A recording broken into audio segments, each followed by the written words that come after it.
Sejarah kelahiran polisi wanita di Indonesia tidak jauh berbeda dengan proses kelahiran polisi wanita di negara lain yang berawal dari kebutuhan terhadap penanganan dan penyidikan terhadap kasus kejahatan yang melibatkan kaum wanita, baik korban maupun pelaku kejahatan. Polwan di Indonesia lahir pada 1 September 1948 berawal dari kota Bukit Tinggi, Sumatera Barat. Tak kala pemerintah Indonesia menghadapi agresi dua pengungsian besar-besaran, antara lain dari Simananjung, Malaya yang sebagian besar kaum wanita. Mereka tidak mau diperiksa apalagi digeledah secara fisik polisi pria. Sebelumnya saya menjadi anggota Polwan itu sejak tahun 1986. Ini 28 tahun yang lalu, di mana memang Polwan ini sebetulnya bukan merupakan cita-cita saya, tapi cita-cita saya adalah wanita angkatan darat, POAD, Korps Wanita Angkatan Darat. Namun pada saat itu bahwa Polri membutuhkan orang-orang ataupun sarjana yang kami punya untuk ditempatkan atau dididik menjadi anggota Polri. Itulah kami dididik selama 7 bulan di Sekolah Cikupa, Jakarta. Tugas Polwan di Indonesia terus berkembang tidak hanya menyangkut masalah kejahatan wanita, anak-anak dan remaja, narkotika, dan masalah administrasi, bahkan berkembang jauh hampir menyamai berbagai tugas polisi prianya. Kenakalan anak-anak dan remaja, kasus perkelahian antar pelajar yang terus meningkat, dan kasus kejahatan wanita yang memprihatinkan. Polwan di Gorontalo sendiri terus mengalami perkembangan. Berbagai tugas kriminal bahkan ditangani polisi wanita. Sebut saja laporan dari masyarakat yang menyebutkan anaknya yang bekerja di salah satu tempat hiburan malam.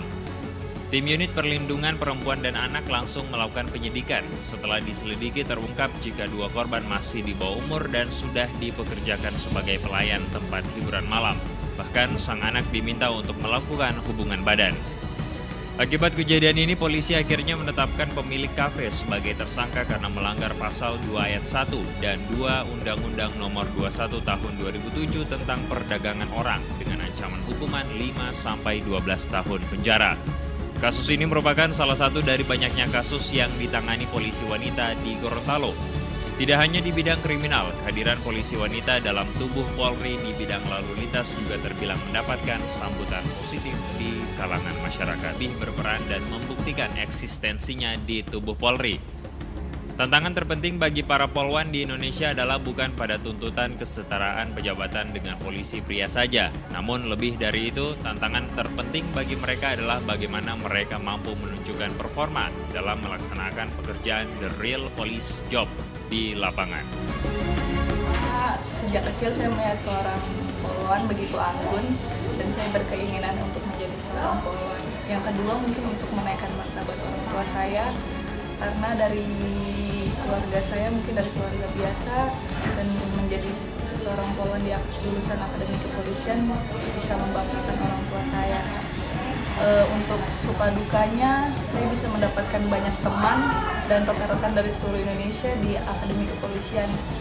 Lulus Akpol, masuk tahun 2010, lulus tahun 2013, dilanjutkan dengan PTIK di Semarang, lulus wisuda tahun 2014.